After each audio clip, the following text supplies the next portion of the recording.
I was not supposed to survive that day. None of us were.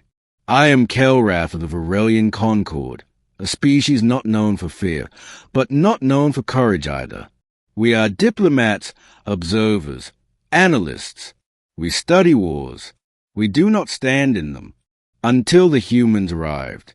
The Terror had no name, not because it was ancient, but because no civilization had lived long enough to name it twice. It emerged from the void beyond mapped space, a biological armada wrapped in gravitational distortions. Entire fleets vanished without distress calls. Planets went silent in hours. Sensor data corrupted itself when focused on it. The Galactic Council declared an extinction-level emergency, and then they argued. Some demanded evacuation. Others demanded surrender, though no one knew who to surrender to. The bravest suggested a unified military response. That plan died quickly. The Terror erased the first coalition fleet in less than 3 minutes. Species known for war broke formation and fled. Commanders shut down long-range comms to avoid being tracked. Entire sectors went dark, not destroyed, but abandoned. That was when Earth answered the distress signal. I remember the room when the human delegation appeared on the Council projection ring. No elaborate entrance. No intimidation display. Just humans. Calm. Focused. Listening. This entity, the Council speaker said, voice trembling, cannot be stopped. We request any assistance your species can provide. The human representative, Admiral Lena Moore, did not speak immediately. She reviewed the data silently. Then she asked one question. Has anyone tried fighting it up close? The chamber erupted. That would be suicide. It consumes fleets. No species can survive proximity.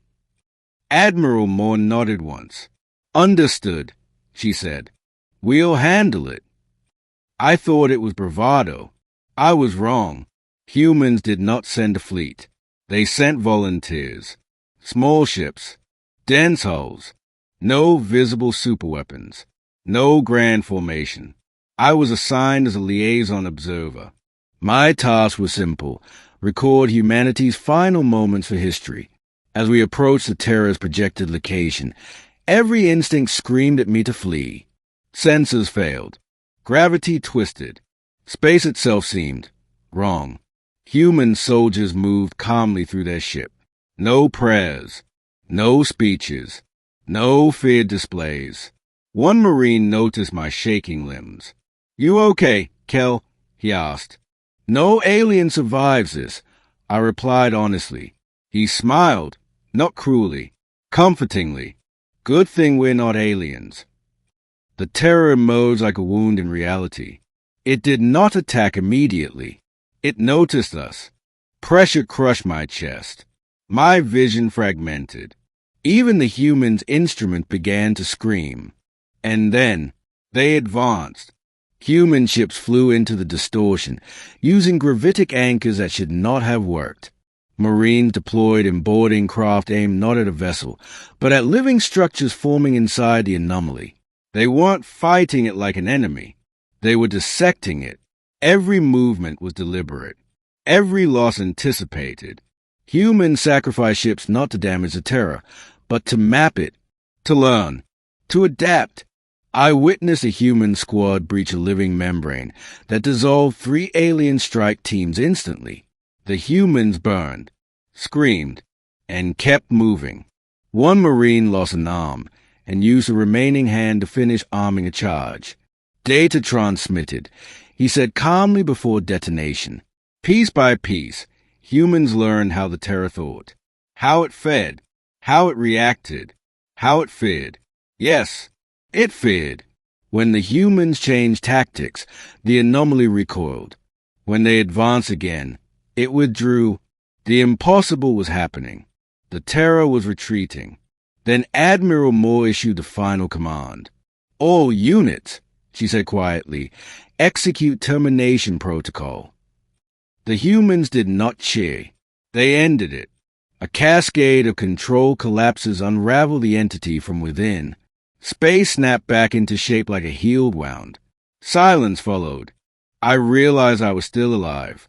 Human ships, damaged, burning, incomplete, drifted in formation. The terror was gone. Later, at the emergency council session, no one spoke for a long time. Finally, the speaker asked a question the galaxy needed answered. How did you survive it? Admiral Moore looked tired. We didn't, she said. Not really. She gestured to casualty lists longer than most species' military histories. We just decided it wouldn't survive us either. That day changed the galaxy. The terror was erased from history, not because it was forgotten, but because humans made sure it could never return. And I, an observer who expected to die, stood beside humans and lived. Now, when alien children ask why humans are feared even by horrors beyond the stars, I tell them the truth. Humans do not ask if something can be survived. They ask if it can be stopped. And if the answer is yes, they will stand there with you, even when no alien could.